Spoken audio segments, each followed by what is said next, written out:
Assalamualaikum warahmatullahi wabarakatuh.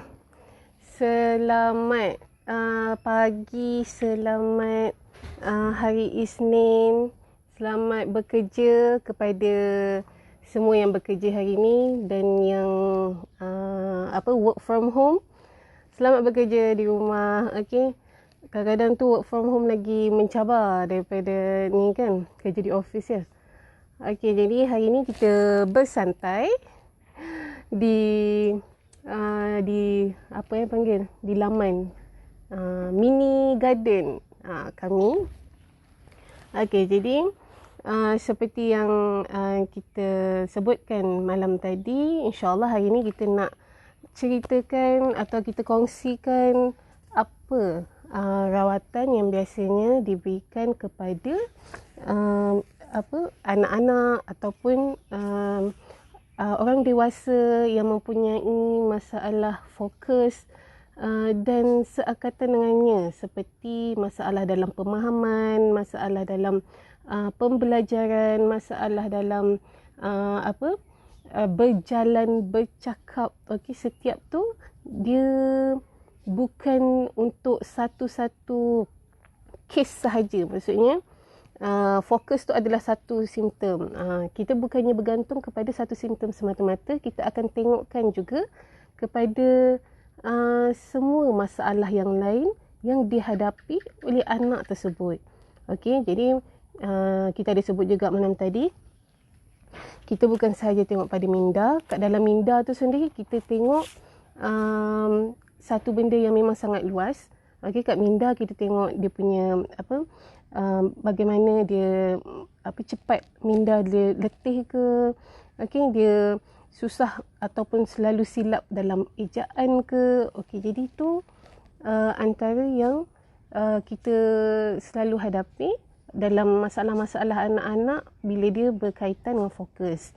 Jadi bila kita ambil kes, okey, ambil kes tak bermaksud dia mesti berpenyakit sahaja. Okey, jadi anak-anak yang mempunyai masalah dari sudut fokus macam ni, kita pun panggil itu sebagai ambil kes. Okey, apa-apa yang perlu untuk kita memahami lebih lanjut berkenaan seseorang, tu kita panggil sebagai ambil kes. Okey, jadi selain daripada simptom minda anak tersebut, kita tengok juga dia punya perangai. Okey, jadi dalam rawatan homeopati ni kita sangat tekankan simptom-simptom minda dan emosi. Bila cakap je pasal homeopati, memang first kali kita akan tanya dulu, okey, berkenaan bagaimana anak-anak di rumah, bagaimana anak-anak bila berdepan dengan orang luar ataupun orang yang strangers kan. Lepas tu macam mana perangai dia, dia kuat melawan ke, dia kuat tantrum, dia ataupun boleh juga anak-anak yang mudah menangis. Jadi walaupun nampak macam alah biasalah kanak-kanak kan, tapi kita di homeopati memang kita titik beratkan semua faktor-faktor ni. Okey, jadi bila perangai anak-anak ni, percaya tak percaya, dia memainkan peranan kepada fokus. Jadi bila bila kita dapat merangsang fokus anak-anak dengan tak kisahlah rangsangan daripada dia punya permainan ke yang pernah kita ceritakan sebelum ni kan, ataupun daripada ubat homeopati itu sendiri, insya-Allah dia punya secara tak langsung dia punya pemahaman, dia punya intellectual, dia punya perangai, dia punya emosi akan semakin stabil, insya-Allah.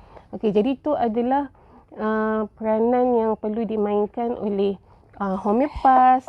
Kami di HHT ada juga yang boleh dibuat di rumah oleh ibu bapa, dan ada juga yang boleh dibuat di taska ke, daycare ke kan, yang ada cikgu-cikgu ataupun pengasuh yang boleh buat sama-sama game ke ataupun style masing-masing, boleh buat dengan cara masing-masing. Okey, jadi semalam kalau siapa yang masih ingat, kita ada sebut juga pasal kita nak tahu anak ni dia bermasalah kenapa, apa punca dia. Adakah memang disebabkan dia bermula dengan minda dia yang bermasalah ataupun dia bermula dengan fizikal. Bagaimana fizikal? Maksudnya macam mana boleh punca dia fizikal? Jadi kalau fizikal ni boleh jadi anak tu dia pernah jatuh. Contohnya dia mengalami sesuatu di luar yang fizikal dia dahulu, kemudian efek dia punya minda. Yang tu kita nak tahu sebab itu akan menentukan ubat-ubat yang berlainan. Ada juga anak-anak yang dia kena demam panas contoh kan. Jadi itu adalah daripada luar dulu kan. Daripada external causation. Jadi perlunya prihatin daripada ibu bapa dan penjaga untuk mengetahui kiranya kenapa, apa perubahan yang berlaku pada anak-anak, okey, dan bila semakin tepat bila ibu bapa kongsikan kepada kita, insya-Allah semakin tepatlah ubat yang kita boleh prescribekan, yang kita boleh berikan kepada ibu bapa, dan insya-Allah lebih cepat cara penyembuhan tu berlaku. Okey, boleh? Okey, jadi bila kalau yang tadi fizikal kepada minda kan. Okey, minda kepada fizikal dia kadang-kadang boleh berkaitan dengan emaciation yang kita pernah cakap semalam. Badan dia kecil, perut dia besar ke. Okey, jadi itu adalah memang boleh jadi daripada inherited ataupun ada sejak daripada dalam rahim lagi dia memang ada mengalami masalah-masalah tersebut, ataupun memang dalam keluarga memang ada masalah macam tu. Okey, lepas tu ada juga yang disebabkan sejak kecil tu dia ada mental trauma. Alright, mental trauma yang mungkin dia mendapat dia macam contoh selalu dipukul oleh ibu bapa. Jadi dia mendapat satu trauma di minda dia dan mengganggu dia punya fokus. Okey, sebab ada yang boleh menjadi sesuatu kemurungan. Okey, jadi bila perkara-perkara macam ni, kadang kita ibu bapa ni tak perasan. Kita marah-marah time tu sebab kita sayang kat anak. Tapi bagaimana anak tu menerima kita punya action tu. Okey, jadi pentingnya apabila tegur sesuatu, kita cover balik. Okey, kita tunjukkan belayan kasih sayang supaya anak tu dia tak rasa macam ibu bapa asyik marah je, menunjukkan satu negativity saja kan. Jadi kita tunjukkan two ways lah. Kayaknya satu negatif, mungkin kita marah tu, tapi menunjukkan kita kena terangkan kenapa kita marah, apa dia buat salah. Jadi bila dari situ dia faham, dan kita cover semula dengan rewards ke apabila dia mendengar cakap kan. Jadi itu adalah two ways lah. Kayaknya kita bagi satu teguran, lepas tu kita bagi satu lagi galakan. Jadi two ways yang perlu ada antara ibu bapa dengan anak-anak. Jadi bila dalam rawatan homeopati ni, seperti yang kita sebut semalam, ada rawatan yang memang selalunya kita memang buat secara constitution. Okey, kita akan selidik anak tu punya tahap minda dia bagaimana. Lepas tu kita akan tengok dia punya perangai, kemudian kita tengok fizikal dia. Okey, jadi semua ni akan kita analisa simptom tersebut, kemudian kita akan berikan ubat yang paling tepat untuk anak. Jadi antara ubat yang biasanya kita boleh tengok untuk kes-kes kurang fokus ni. Okey, ada yang satu yang memang famous lah juga, yang kita selalu dapat pada kanak-kanak kan.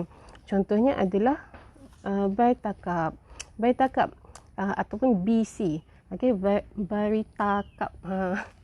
Okey, jadi Baritakap ni dia biasanya anak yang memang mempunyai memory yang sangat lemah. Okey, dia mudah lupa, dia short term memory. Okey. Lepas tu perangai yang kita boleh nampak dekat anak-anak ni adalah dia kurang confident. Okey, dia kurang confident, dia kurang fokus. Okey. Kemudian apabila dia belajar, okey, kalau macam kat sekolah ke, dekat tadika ke, ibu bapa pun ataupun pengasuh ke, cikgu-cikgu ke, boleh perasan yang anak-anak ni bila dia belajar dia memang mengambil masa yang lama untuk memahami sesuatu perkara. Jadi contohnya macam dia membaca kan. Okey, dia dah boleh baca, tapi apa yang dia baca tu dia tak faham. Dia perlu baca lagi. Lepas tu dia tak dapat pick up. Dia baca lagi. Okey. Kemudian bukan itu sahaja yang kita nak tahu. Betul tak? Okey, jadi kita nak tahu juga dia punya perangai macam mana. Jadi anak Baritakap ni selalunya dia adalah seorang yang pemalu. Okey, dia susah untuk bergaul sikit. Okey, dia tak bercakap dengan orang ramai. Okey, dia takut dengan strangers. Okey, kemudian fizikal dia bagaimana? Okey, fizikal dia ni biasanya dia kecil daripada kanak-kanak sebaya dia yang lain. Okey, jadi ada je kalau kita pergi dekat sekolah-sekolah, kita masuk dalam kelas, pasti insya-Allah kita dapat nampak fizikal kanak-kanak yang macam ni. Okey, dia kecil daripada rakan-rakan sebaya dia. Jadi selain tu dia punya fizikal juga, dia sensitif dengan cuaca sejuk. Okey, dia alah dengan benda-benda sejuk. Bila sejuk-sejuk je dia mudah untuk dapat sesama ke, batuk ke, demam ke. Jadi sejuk tu membawa kepada kemudaratan kepada dia. Macam tu. Sebab ada anak dia suka sejuk. Tapi Baritakap ni dia tak boleh sejuk. Okey, dia sejuk-sejuk sangat ni dia tak boleh. Even kalau malam pun tak buka kipas pun tak ada masalah. Macam tu sampai. Okey, jadi ni adalah contoh ubat yang kita tengok secara constitution. Inilah yang kita katakan, kita tengok minda, kita tengok perangai, kita tengok fizikal. Okey, jadi dalam homeopati memang hampir semua ubat dia mempunyai constitution macam ni. Setiap ubat tu menunjukkan kelainan masing-masing dan karakter masing-masing. Jadi apa yang kita perlu buat, ubat dah ada, tinggal kita nak memahami pesakit kita, anak-anak kita ni ataupun ibu bapa maupun orang dewasa pun kita nak cuba fahamkan supaya kita dapat kumpulkan apa simptom orang ni dan kita boleh faham dia punya picture orang tersebut. Kemudian kita akan matchkan dengan picture ubat yang kita ada ni. Jadi ubat yang paling sesuai itulah yang kita akan bagi. Dalam kes kita ni Baritakap. Okey, jadi ada banyak lagi ubat-ubat yang lain yang biasa kita berikan yang dia memang khas untuk anak-anak yang ada mempunyai masalah-masalah ni, seperti anakardium, seperti apa lagi. Okey, jadi saya ada sebutkan pasal yang mengalami kena injury ataupun injury kepada fizikal dia dan dia efek kepada dia punya mental. Jadi antara yang kita boleh ubat yang kita boleh bantu adalah arnika. Jadi arnika ni dia selalunya memang membantu bagi masalah-masalah yang berkaitan dengan injuries, okey, yang dia bukannya berdarah apa, tapi dia mengganggu. Kini macam injury tu boleh jadi terhantuk kepala pun tu adalah salah satu injury juga. Jadi arnika ni dia membantu dalam injuries yang dia bukannya panggil apa, yang daripada benda-benda tajam ke, dia tak. Dia lebih kepada blunt injury. Jadi blunt injury tu dia terhantuk boleh, macam accident kan.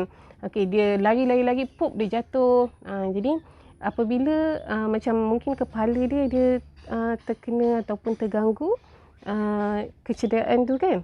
Okey, jadi arnika ni kita boleh gunakan untuk membantu memulihkan semula dia punya pemikiran dia. Okey, sebab ada yang memang apabila jatuh tu mungkin gegaran yang berlaku dekat dalam otak tu dia terkuat. Okey, boleh dia mengganggu kita punya fokus. Okey. Okey, jadi itu adalah fokus kepada injury. Okey, head injury ke kan. Head injury ni kita ada juga yang lain. Kayaknya seperti natrium salt. Itu adalah ubat-ubat yang memang dia fokus kepada head injury. Okey, kalau yang arnika tadi dia secara general, blunt injury boleh digunakan. Untuk head injury pun boleh. Tetapi kalau next sub ni dia fokus kepada head injuries tu.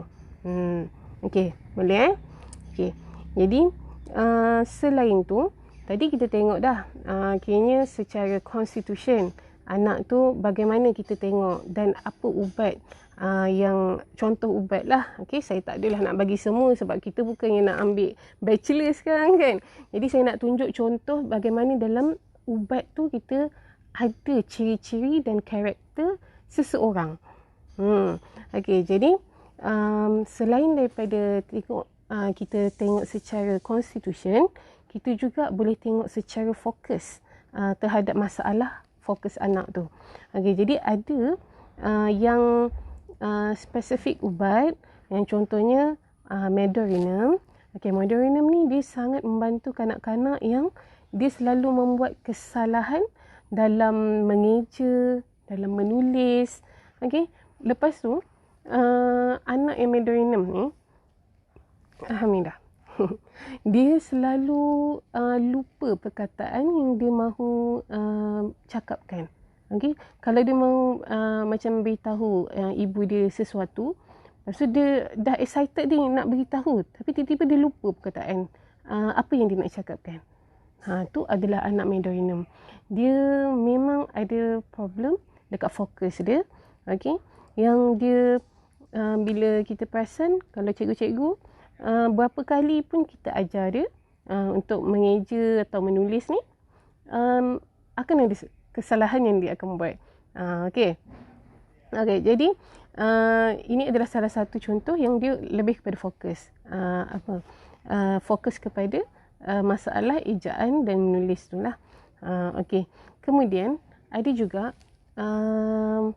anak-anak yang dah besar sikit, okey, yang boleh fokus dengan lebih baik, tapi disebabkan dia terlalu banyak menggunakan minda dia dalam pelajaran, dia terlalu tinggi fokus yang diberikan kepada pembelajaran dia tu sehingga dia dapat brain fag. Okey, dia sampai macam nak kata bukan blackout pengsan tau, tapi ni blackout yang dia tak dapat nak fikir apa-apa lah. Dia jadi macam tu. Okey, brain fag ni adalah salah satu contoh yang memang biasa kita dengar. Kayaknya kadang-kadang tu kan berlaku bila mana dalam exam, waktu exam ni buka kertas exam, tiba-tiba kita baca je first soalan, tiba-tiba macam blur. Pernah tak jadi macam tu? Okey, jadi ada kanak-kanak yang sebabkan dia terlalu bagi fokus yang tinggi sewaktu dia belajar tu, apabila dia perlu menggunakan ilmu yang dia dah belajar kepada nak luahkan pula kepada peperiksaan tu kan, untuk menjawab soalan tu, tiba-tiba dia tak dapat. Okey, sebabkan dia punya minda dia terlalu letih. Okey, dia tak dapat nak concentrate pada waktu tu disebabkan dia terlalu kuat belajar. Okey, sampai dia tak boleh fikir. Jadi ni specifically kita ada ubat yang boleh membantu seperti McFast. McFast ni dia sangat membantu dalam kanak-kanak yang dia memang perlukan konsentrasi, okey, yang minda dia letih, yang dia ada brain fag, okey. Jadi selain daripada itu, ada satu lagi FOS. Tadi McFOS kan. Ada satu lagi FOS adalah CaliFOS. CaliFOS ni pun sangat biasa kita berikan kepada student yang dia overstress. Dia overstress dia punya minda dia tu. Okey, jadi disebabkan dia overstress, okey, macam ada juga persamaan dengan McFOS. Okey, dia jadi kurang fokus. Disebabkan dia terlalu banyak juga dia memberikan fokus dalam pembelajaran. Jadi dia mengganggu dia punya fokus dia ketika dia betul-betul perlukan untuk menggunakan fokus tersebut. Time tu lah otak dia jadi blur. Okay. Kemudian dia cepat lupa. Kemudian kanak-kanak ni juga dia jadi susah untuk tidur. Jadi ini adalah perkara biasa yang kita akan jumpa untuk kanak-kanak yang memang kita tahu okey, dia ni CaliFOS ni. Jadi tips-tips ataupun key symptom ubat yang anak-anak ni perlukan, okey, yang dia memang overstress dia punya minda. Okay, dia susah tidur disebabkan otak dia memang sangat aktif untuk berfikir, tapi dia tak dapat nak fokus. Okay, kemudian dia jadi cepat lupa. Okay, anak-anak ni pentingnya kita simpan kat dia CaliFOS. Okay, ubat CaliFOS ni boleh dimakan secara harian, tapi kita perlu pantau. Ubat-ubat homeopati bukannya untuk dimakan seumur hidup. Jadi bila kita nampak ada perubahan, ada penambahbaikan, okay, ada pemulihan, kita kurangkan dos, okay. Kemudian bila kita rasa okay, ni dah seimbang, dia punya tahap pemikiran tu dah seimbang, tu dah menunjukkan dah tak payah ubat dah. Macam tu. Okay, boleh Okay, jadi selain tu, okay, ada juga anak-anak yang kita boleh kaitkan, contohnya dia hyperaktif. Okay, dia terlalu aktif dan dia memang tak dapat nak bagikan satu fokus yang, bukan nak kata tak boleh fokus lama, tak boleh nak bagi pun fokus tu. Jadi memang sangat kurang lah fokus dia tu kan. Okay, jadi bila anak-anak yang hyperaktif ni, dia bukan sahaja kurang dalam daya untuk memberi tumpuan, malah dia susah juga untuk memberi kerjasama. Dan dia susah untuk menerima arahan, kan? Ada kanak-kanak yang macam ni, yang dia sentiasa resah gelisah, okay? Yang dia tak boleh duduk diam, okay? Dia cepat rasa bosan. Jadi anak-anak ni ada ubat yang kita boleh, salah satunya ubat yang kita boleh tengok, calcinosin. Okay, jadi ubat-ubat ni tak semestinya kita nampak je simptom-simptom ni terus kita bagi ubat tersebut. Tidak. Dia ada tahap-tahap analisa yang kita perlu go through untuk pastikan betul ke calcinosin, betul ke Beta-Carb, betul ke McFOS, betul ke CaliFOS. Okay. Jadi daripada situ, analisa itulah kita akan pastikan ubat yang betul-betul tepat dengan anak. Sebab seperti yang saya katakan sebelum-sebelum ni lah, kadang-kadang bila kita tengok 3 simptom sahaja, boleh jadi banyak sangat ubat yang mengandungi simptom tersebut.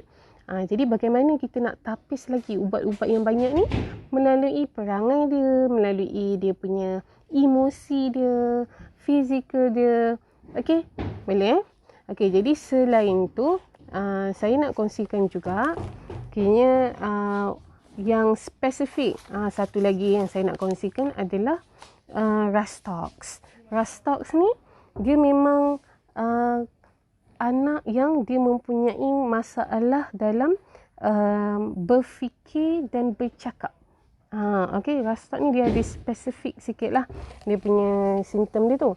Okay, jadi apa yang menyusahkan ataupun susahnya dia untuk bercakap dan berfikir tu, selalunya dia tak dapat nak collect input dan idea untuk mengeluarkan sesuatu percakapan tu. Kalau siapa yang pernah tengok, yang saya pernah ceritakan sebelum ni, bagaimana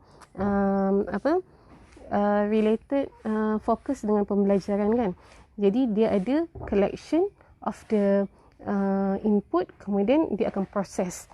Jadi anak ni yang perlukan Rastox ni, biasanya dia tak boleh nak proses tu. Mungkin dia boleh collect input, tapi dia susah untuk proses dan dia tak boleh untuk menyuarakan atau menyampaikan apa yang dia nak sampaikan tu. Okey. Jadi dia memang ada masalah dalam pemahaman. Okey. Kemudian idea-idea yang dia dapat tu dia slow sikit.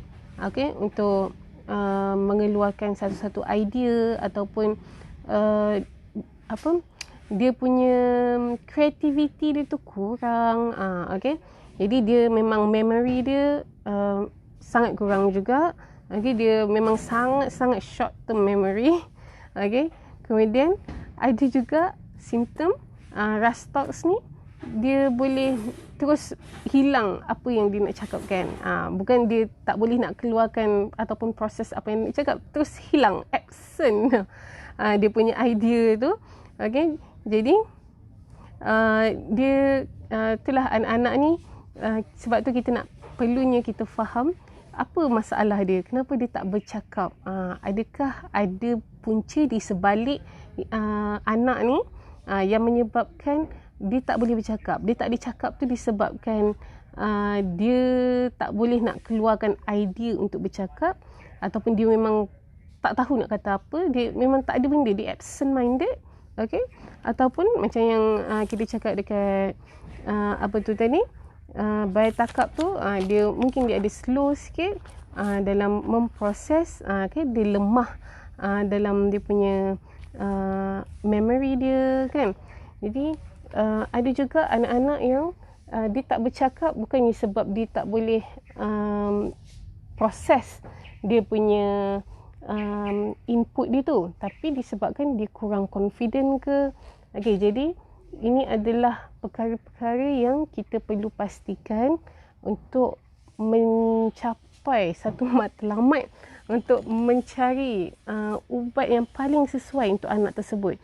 Jadi sangat perlunya kerjasama daripada ibu bapa, penjaga dalam memastikan homeopas ataupun homeopathy practitioner ni untuk mendapatkan maklumat yang jelas dan lengkap supaya kita dapat berikan yang terbaik. Okey. Jadi itu saja perkongsian saya pada pagi ini. Semoga bermanfaat. Okey, jadi kalau ada apa-apa soalan, boleh terus hubungi kami, DM ke ataupun WhatsApp ke. InsyaAllah kami sangat mengalu-alukan apa-apa persoalan daripada anda, apa yang anda concernkan. Okey, jadi semalam saya ada sebut nak ceritakan kes yang saya temui, yang kes matematik semalam. Okey, jadi anak tersebut memang alhamdulillah selepas kita memberikan rawatan, anak tu of course kita suggestkan untuk ibu tersebut memberi latihan, walaupun memang sebelum ni memang setiap hari dia akan ibu tersebut akan memberikan latihan kepada anak dia, tetapi sebab kita memberikan ubat tersebut merangsang otak dia dengan lebih cepat, dan dia lebih mudah faham apa yang dia perlu buat dalam untuk mendapatkan jawapan dalam matematik tersebut. Dan memang kita perasan even attitude dia pun dah berubah. Dia punya tahap fokus dia kepada apa yang arahan ataupun apa yang orang lain perkatakan, dia nampak lebih mudah fokus. Jadi itu adalah kita panggil selam menyelam sambil minum air macam tu. Jadi kita bukan sahaja pulihkan merangsang dia punya matematik punya masalah, malah dia punya fokus kepada perkara yang lain juga. Okey. Jadi itu sahaja kita punya perkongsian pada hari ini. InsyaAllah akan datang kita sharekan lagi. Okey, kalau ada apa-apa cadangan boleh teruskan ke ruang komen. Okey, InsyaAllah kita akan go through one by one, dan kalau ada cadangan untuk topik-topik yang lagi bagus, okey, boleh cadangkan di ruang komen juga. Okey. Okey, itu sahaja. Jadi insya-Allah kita bertemu lagi minggu hadapan. Okey, wabillahi taufiq wal hidayah. Assalamualaikum warahmatullahi wabarakatuh.